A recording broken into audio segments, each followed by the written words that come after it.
Then the finance commission is Hyderabad సుందరీయ విజ్ఞాన కేంద్రంలో జరిగిన పింఛనర్స్ కన్వెన్షన్లో ఏఐఎస్జిఈఎఫ్ జనరల్ సెక్రటరీ ఏ శ్రీకుమార్ ప్రసంగించారు.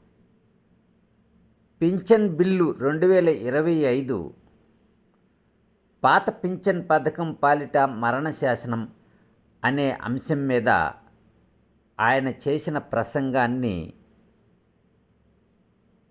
ఎంప్లాయీస్ అండ్ పెన్షనర్స్ టీవీ ప్రేక్షకుల కోసం తెలుగులో మీకు అందిస్తున్నాం. కేంద్ర ప్రభుత్వం 2025-26 ఆర్థిక సంవత్సరానికి ఆర్థిక బిల్లుతో పాటు ఒక్కసారిగా దాచిపెట్టిన ఎజెండాతో పింఛన్ బిల్లు 2025ను ప్రవేశపెట్టింది. ప్రభుత్వం ఈ పింఛన్ బిల్లును ఆమోదించడం ద్వారా కేంద్ర ప్రభుత్వ సివిల్ సర్వీస్ పింఛన్ నియమాలను సరిచేయడానికి, స్పష్టం చేయడానికి, అలాగే పింఛన్దారుల మధ్య వివక్షను అంటే రిటైర్మెంట్ తేదీ వంటి అంశాల ఆధారంగా వివక్షను అనుమతించడానికి వీలయ్యింది. ప్రస్తుత నియమం ప్రకారం ప్రభుత్వ ఉద్యోగుల వేతన సవరణకు అనుగుణంగా వేతన కమిషన్ సిఫార్సుల మేరకు పింఛన్ను కూడా సవరించాల్సి ఉంటుంది. దీని ఫలితంగా ఒక ర్యాంక్ ఒక పింఛన్ సూత్రం ప్రకారం రిటైర్ అయిన ప్రతి ఒక్కరికి పింఛన్ సవరణ ప్రయోజనం లభిస్తుంది. ప్రసిద్ధిగాంచిన DS Nakara versus Union of India 1983 కేసులో సుప్రీంకోర్టు రిటైర్మెంట్ తేదీ ఆధారంగా పింఛన్దారుల మధ్య వివక్ష చూపటం రాజ్యాంగ విరుద్ధం అని, చట్టం ముందు సమానత్వాన్ని చెబుతున్న భారత రాజ్యాంగం ఆర్టికల్ 14ని ఇది ఉల్లంఘించినట్టని పేర్కొంది. పింఛన్ అనేది దయతలచి ఇచ్చేది కాదని, దాన్ని పొందడం చట్టబద్ధమైన హక్కు అని, ఒకే ర్యాంకులో రిటైర్ అయిన అందరూ ఒకే తరగతికి చెందిన వారని, యాదృచ్ఛికంగా నిర్ణయించిన రిటైర్మెంట్ తేదీల ఆధారంగా వివక్ష చూపరాదని కోర్టు తన తీర్పులో స్పష్టం చేసింది.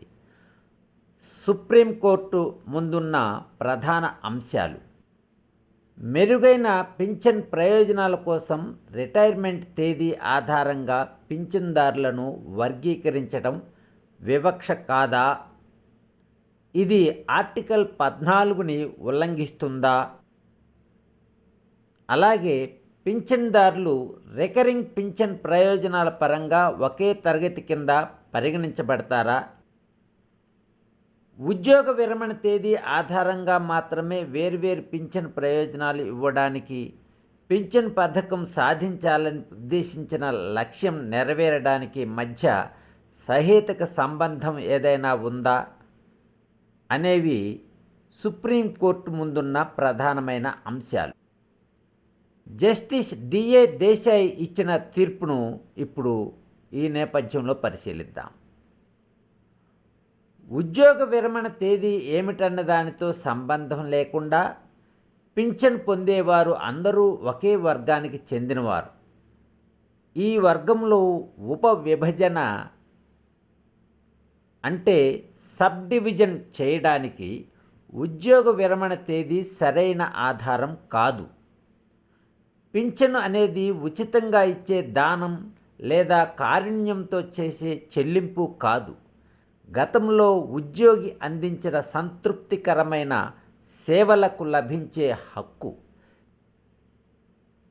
ఇది ఉద్యోగ విరమణ చేసిన వారికి ఆర్థిక భద్రత కల్పించే ఒక సామాజిక సంక్షేమ చర్య. లిబరలైజ్డ్ పింఛన్ పథకం లక్ష్యంతో ఎలాంటి తార్కిక సంబంధం లేకుండా నిర్ణయించిన కటాఫ్ తేదీ యాదృచ్ఛికమైనదని న్యాయస్థానం గుర్తించింది. ప్రభుత్వ ఆర్థిక సామర్థ్య స్థితిని ఆధారం చేసుకుని వివక్షను కొనసాగించడం సరైన కారణం కాదని న్యాయస్థానం పేర్కొంది. వాస్తవానికి పింఛన్ bill 2025 DS Nakara versus Union of India 1983 తీర్పులోని కీలక అంశాలను అధిగమించడం లక్ష్యంగా పెట్టుకొని రూపొందించబడింది. ఈ బిల్లు కేంద్ర సివిల్ సర్వీసెస్ పింఛన్దారుల కోసం నిబంధనలను స్పష్టీకరిస్తూ ఉద్యోగ విరమణ తేదీ వంటి అంశాల ఆధారంగా పింఛనుదారుల మధ్య భేదాలు సృష్టించడాన్ని చట్టబద్ధం చేస్తుంది. యూనియన్ ప్రభుత్వం national pension scheme, unified pension scheme వంటి కార్యక్రమాల వైపు దృష్టిని మళ్లిస్తూ మరింత అన్ఫండెడ్ పింఛన్ వ్యవస్థను సృష్టించడానికి ప్రయత్నిస్తోంది. ఫైనాన్స్ బిల్లు 2025-26లో భాగంగా వచ్చిన పింఛన్ బిల్లు 2025 కారణంగా డిఎస్ నకారా కేసు తీర్పు ఇక అమల్లో ఉండదు. ఆథరైజ్డ్ పింఛన్ ఫండ్ల నుండి వచ్చే కమ్యూటేడ్ పింఛన్లపై పూర్తి పన్ను మినహాయింపు ఇస్తూ ఉద్యోగ వర్గాలపై ఆధారపడి ఉన్న గత తేడాలను అప్డేట్ చేసిన ఇన్కమ్ ట్యాక్స్ బిల్లు 2025 పూర్తిగా తొలగిస్తుంది. ఇకపై ఉద్యోగ విరమణ చేసిన ఉద్యోగులను ఒకే రకమైన వర్గంగా పరిగణించరు. 8వ వేతన సవరణ సంఘం ఉపయోగించిన టర్మ్స్ ఆఫ్ రెఫరెన్స్ ఉద్యోగులు పింఛన్దారులకు సంబంధించి అత్యంత నిర్ణయాత్మకమైనవి. Unfunded cost of non contributory pension schemes అనే పదబంధాన్ని ఉపయోగించడం వెనుక ఉద్దేశ్యం ఇప్పటి వరకు లిబరలైజ్డ్ పింఛన్ పథకం ప్రయోజనాలు పొందుతున్న వారి పింఛన్ లాభాలను యూనియన్ ప్రభుత్వం పరిమితం చేయబోతోందని సూచిస్తుంది. ఇకపై ఎవరు పింఛన్ పెంపు, ఒక ర్యాంక్ ఒక పింఛను, డిఆర్ఏ పెంపు, ప్రభుత్వ ఉద్యోగుల స్థాయిలో మెడికల్ అలవెన్స్లు వంటి అంశాల కోసం న్యాయస్థానాన్ని ఆశ్రయించలేరు. ఐస్లాండ్, డెన్మార్క్, నెదర్లాండ్స్ దేశాలు సమతుల పెన్షన్ విధానాలు, విస్తృత భాగస్వామ్యం కారణంగా ప్రపంచంలో అత్యంత స్థిరమైన పింఛన్ వ్యవస్థలను కలిగి ఉన్నాయి. ప్రపంచవ్యాప్తంగా 3 ముఖ్యమైన పింఛన్ వ్యవస్థలు ఉన్నాయి. ఒకటి డిఫైన్డ్ బెనిఫిట్ పింఛన్ వ్యవస్థ, అంటే ఉద్యోగి ఏ చందా చెల్లించకపోయినా హామీ గల పింఛన్ను పొందుతాడు. 2 డిఫైన్డ్ కాంట్రిబ్యూటరీ పింఛన్ వ్యవస్థ, అంటే చందా స్థిరంగా ఉంటుంది కానీ దానిపై వచ్చే లాభానికి హామీ ఉండదు. ఇక 3వది హైబ్రిడ్ పథకాలు, అంటే పై 2 విధానాల మిశ్రమం అన్నమాట. సాధారణంగా మల్టీ పిల్లర్ పింఛన్ వ్యవస్థల రూపంలో ఉంటుంది. పిల్లర్ ఆధారిత పింఛన్ వ్యవస్థలు ఇప్పుడు చూద్దాం. 1 80కి పైగా దేశాల్లో ప్రభుత్వం నిర్వహించే ఫస్ట్ పిల్లర్ పింఛన్ వ్యవస్థ ఉంది. ఉదాహరణకు America social security, UK national insurance pension system వంటివి.